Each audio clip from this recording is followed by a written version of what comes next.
Sinisend mo lang yung mga message ko. Anong message ba yun? Ang dami ko sinisend sa'yo na meme. Ano? Ay, importante ba yun? Udong, ako nagtatrabaho ako ng marangal.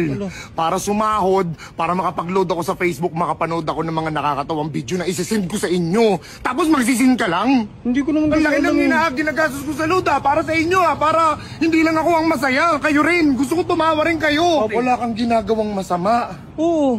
Nagsisend ako sa iyo ng video, halos 20 memes everyday. Send ka lang pare. Ano bang mahirap yung mag-ha-react ka lang? Diba? Papanoorin ko naman yun pagka wala akong ginagawa. Hindi ka lang mag-ha-react eh. Yung mag-reply ka na lang ng ha-ha-ha. Kahit hindi mo napanood, alam mo yun, yung appreciation lang pre. Parang yung dami kong ginagawa, tapos naalala kita, sendan kita ng nakakatawang video. Doon pa lang sa maalala kita pre, panalo ka na eh. Ibig sabihin, kaibigan ng turing ko sa'yo.